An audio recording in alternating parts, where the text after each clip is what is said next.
Welcome back to my channel. আমি মৌ আর আপনারা দেখছেন মৌস কিচেন ডায়েরি। আজকের রেসিপি গাজরের হালুয়া। তাহলে চলুন দেখে নেওয়া যাক উপকরণগুলি।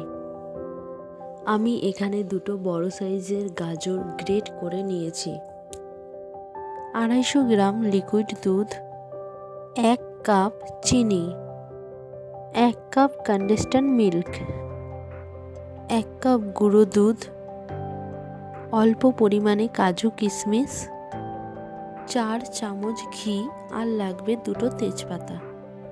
চলুন তাহলে রান্নাটা শুরু করা যাক। একটা কড়াইতে আমি ঘিটা দিয়ে দিলাম। ঘিটা হালকা গরম হয়ে এলে তাতে আমি তেজপাতা দুটো দিয়ে গাজরটাও দিয়ে দিলাম। গাজরটাকে আমাদেরকে ভালো করে ভেজে নিতে হবে।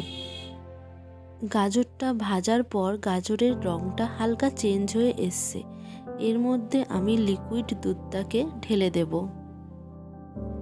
এখানে আমি লিকুইড দুধটার মধ্যে গুঁড়ো দুধটাকে অ্যাড করে নিয়েছি।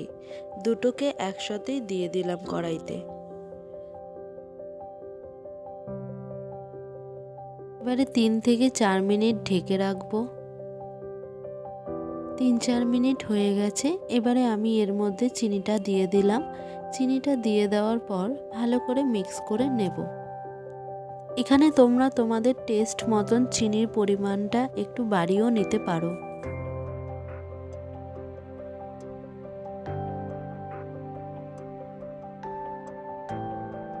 এবারে আমি এক এক করে এর মধ্যে কাজু কিশমিশ ও কন্ডেন্সড মিল্কটাকে দিয়ে দিলাম। আমার এই রেসিপিগুলো যদি তোমাদের ভালো লেগে থাকে তাহলে লাইক, শেয়ার, সাবস্ক্রাইব করতে ভুলবে না। আর কমেন্টে আমাকে জানিও তোমরা আরও কীরকম ভিডিও দেখতে চাও বা আমার ভিডিওগুলো কেমন লাগছে। সাবস্ক্রাইব করার সময় পাশে থাকা যে বেল আইকন বাটনটি আছে ওটাকেও প্রেস করে দেবে, যাতে সবার প্রথমে তোমরা আমার এই ভিডিওগুলো দেখতে পারো। গার্নিশিংয়ের জন্য উপর দিয়ে একটু আমন্ড বাদাম আর কন্ডেন্সড মিল্ক ছড়িয়ে দিলাম। আর তৈরি হয়ে গেল আজকের রেসিপি গাজরের হালুয়া।